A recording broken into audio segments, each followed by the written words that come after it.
आज सिंगल मांग है ओपीएस यानी पुरानी पेंशन योजना, जो 2004 से पहले हमारे उत्तर प्रदेश के कर्मचारियों और भारत सरकार के सभी कर्मचारियों को मिला करती थी। और 1 अप्रैल 2005 के बाद राज्य सरकार में जो नई पेंशन योजना लागू की गई थी, जो हमको बाजार के हाथों बेच दिया गया था, वो उस पेंशन का हम विरोध कर रहे हैं और हम वो पेंशन चाहते हैं।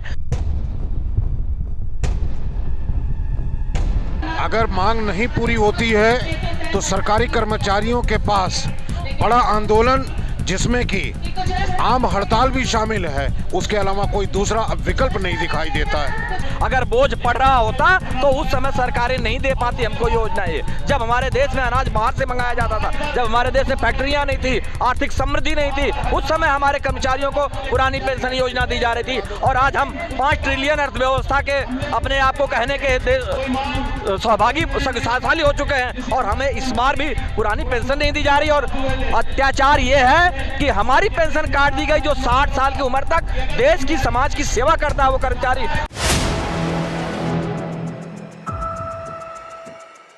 दोस्तों नमस्कार, मैं हूं शारिक और आप देख रहे हैं 4PM न्यूज़ नेटवर्क। आपको बता दूं, उत्तर प्रदेश राजधानी में लगातार पुरानी पेंशन बहाली को लेकर के जो एक संयुक्त मंच है पुरानी पेंशन को लेकर धरना प्रदर्शन आज कर रहा है। केंद्र सरकार को घेर रहा है, वहीं आज यूपी सरकार को भी घेर रहा है, क्योंकि इनका कहना है कि जो ओपीएस है वो बहाल करो, जो एनपीएस है जिसको नए तरीके से लागू किया गया है, और जो ओपीएस की एक पेंशन है जो आज के टाइम पे राजनेताओं को उनका फायदा पहुंचाया जा रहा है, तो आज इनको क्यों नहीं मिलना चाहिए। आज पूरे जिले में धरना प्रदर्शन किया जा रहा है। वहीं आज लखनऊ में भी हजरतगंज में डीएम आवास के सामने धरना प्रदर्शन पे अपनी पुरानी पेंशन बहाल को लेकर के बैठे हुए हैं। हम बात करते हैं, हमारे भी कुछ लोग मौजूद हैं। क्या नाम है आपका? मैं राम मूरत यादव, प्रदेश अध्यक्ष उत्तर प्रदेश लेखपाल संघ। क्या मांगे हैं, क्या बहाल है, ये ओपीएस क्या है, एनपीएस क्या है, इसको लेकर कुछ बताइए हमें दर्शकों को भी।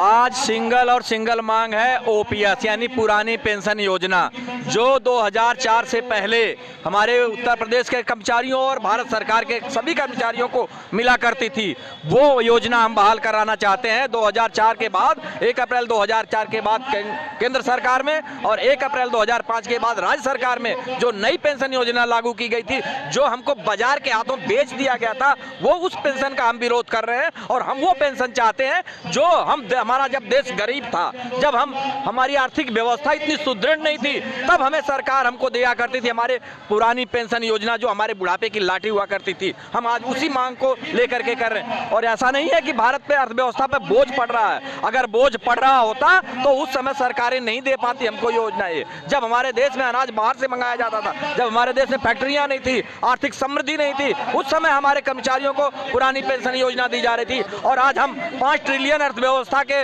अपने आप को कहने के सहभागी हो चुके हैं और हमें इस बार भी पुरानी पेंशन नहीं दी जा रही। और अत्याचार ये है कि हमारी पेंशन काट दी गई, जो 60 साल की उम्र तक देश की समाज की सेवा करता है वो कर्मचारी, और उनको पेंशन 3 पेंशन दी जाती है। सांसद विधायकों को जो एक बार भी चुन लिया गया, 10 दिन के लिए, 1 दिन के लिए चुन लिया गया, उसको पेंशन मिलेगी। और एक पेंशन नहीं, 3 पेंशन मिलती है। तो हम इस पेंशन की योजना की विरोध करते हैं, जो नई पेंशन योजना है, और पुरानी पेंशन योजना की बहाली की मांग करते हैं। और आज ये धरने का पहला दिन है और ये लगातार अनवरत ये धरना जारी रहेगा। लगातार कार्यक्रम दिए जाएंगे, 2024 तक लगातार ये कार्यक्रम चलेंगे। और पुरानी पेंशन योजना अगर बहाल नहीं हुई तो ये कार्यक्रम अनवरत जारी रहेंगे। राज्य कर्मचारियों के साथ साथ क्या शिक्षकों का भी जो कुछ है, वो लोग भी आप लोग के साथ जुड़े हुए हैं? ये पूरे राज्य कर्मचारी के साथ जो शिक्षक संवर्ग है या सफाई कर्मचारी संवर्ग है या और कोई संवर्ग है, निगम के कर्मचारी हैं, जिनकी भी पेंशन काटी गई है,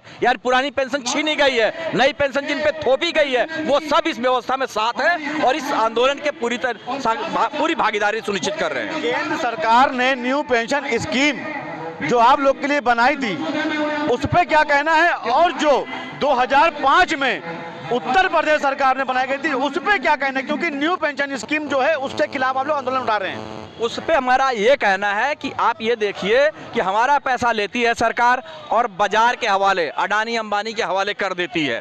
वो हमको बाजार के ऊपर छोड़ देती है। और मैं आपको उदाहरण के रूप में बताऊं कि जो शख्स 1-1 लाख रुपए वेतन लेने के बाद रिटायर हुए हैं उनको 1500-1700 रुपए पेंशन मिल रही है। जो आदमी 1 लाख रुपए वेतन ले रहा था और 1700 में अपने घर की व्यवस्था को कैसे चला पाएगा, ये है नई पेंशन योजना जो आदमी को रसातल में लेके जाती है।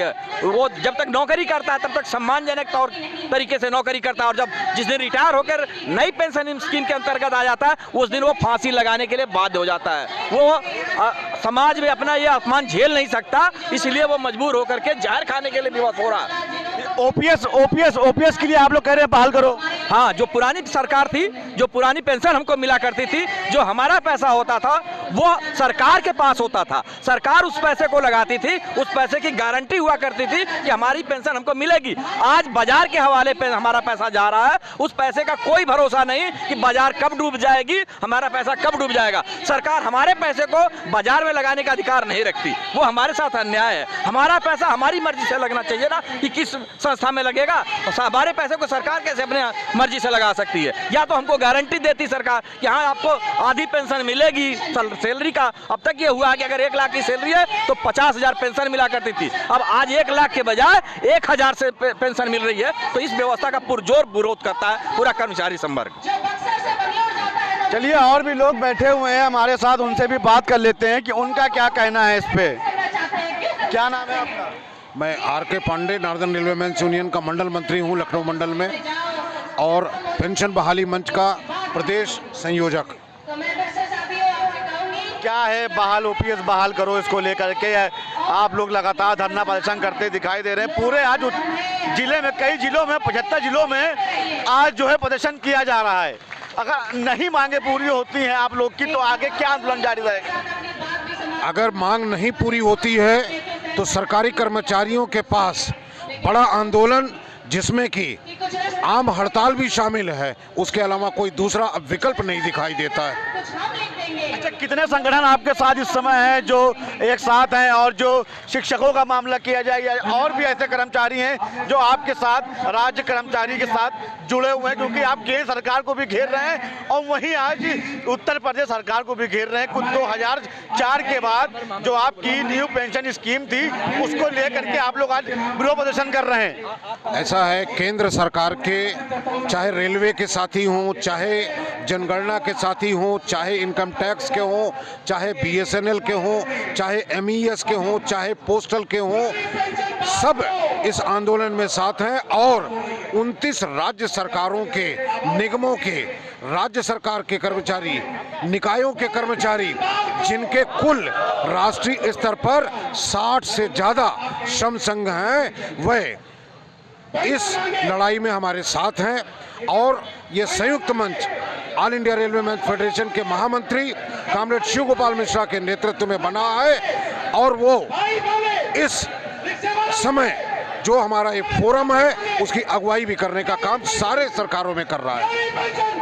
हमारे साथ बात करने के लिए इस यूनियन के जो उत्तर प्रदेश यूनियन के अध्यक्ष हैं वो हमारे साथ मौजूद हैं। हम उनसे बात करते हैं कि आखिर ये ओपीएस बहाल करो और एनपीएस को हटाओ, उसको लेकर क्या कहना है, हम जानेंगे। देखिए, ये 17 साल पुराना हमारा मुद्दा है, और उसमें जब शेयर मार्केट में हमारा पैसा लगाया गया और उसके बाद जब हमें कुछ हासिल नहीं हुआ तो हम लोगों ने आंदोलन शुरू किया इसके ऊपर, और कई धरने, प्रदर्शन, आपने देखा लाखों की रैलियां लखनऊ में की हम लोगों ने। उसके बाद जब हल नहीं निकला तो हम लोगों ने इसको 2022 के चुनाव में पॉलिटिकल मुद्दा बनाया, और पॉलिटिकल मुद्दा में हमने कहा कि जो हमारी बात सुनेगा, जो पार्टी हमारी बात सुनेगी, हम उसके साथ जाएंगे, हम उसको वोट करेंगे। हमने इसको अपना पूरा उनके ऊपर वो कहा। तो उसके बाद अखिलेश जी ने इस मुद्दे को लिया और उन्होंने इसको लेते हुए कहा कि भाई हम आपके मुद्दे को समझेंगे। उसमें कई अधिकारी हमारे साथ बैठा ले गए उनके साथ हमने बैठ के तय किया कि नहीं मिल सकता है, इसमें कोई बोझ नहीं सरकार का। जो सरकार कहती है हमारा बोझ है, ऐसा कहीं बोझ नहीं दिखाई पड़ा। कई IAS अधिकारी हमारे साथ बैठे, तो उसके बाद जब तय हुआ तो अखिलेश जी ने इसको स्वीकार किया। आपने देखा होगा कि आप ही के चैनल पे एक बार आपके chief editor Sharma ji interview ले रहे थे अखिलेश जी का, तो उन्होंने पूछा था इस OPS मुद्दे पर आपके पास कौन इसको गवर्न कर रहा है, कौन इसके पीछे लगा हुआ है, तो उन्होंने मेरा ही नाम लिया था कि किशोर तिवारी जी हमारे थिंक टैंक के रूप में इस पर काम कर रहे हैं। तो हम लोगों ने उनके साथ बैठ के सब काम किया था और बाकायदा निश्चित रूप से कई अधिकारियों के साथ बैठ के तय किया था कि इसमें सरकार पर बोझ नहीं। सरकार कह रही है भाजपा सरकार कि सरकार पर बोझ बन जाएंगे, ऐसा कहीं भी नहीं। आज भी हम तैयार हैं इस काम के लिए कि सरकार हमसे बहस कर ले, उनके IAS हमसे बहस कर लें। एक कमेटी बनी हुई है 7 IAS की, उसमें मैं भी स्वयं भी हूँ और मैंने सबको बता दिया है कि नहीं, इसमें सरकार को कोई बोझ नहीं, सिर्फ हमारा पैसा जो है वो सही तरीके से सही हाथों में लगा दिया जाए, उसके लिए हम तैयार हैं। लेकिन हमको आप 17 साल बाद ये स्कीम नहीं चाहिए, लास्ट पे डाउन का 50% ही चाहिए।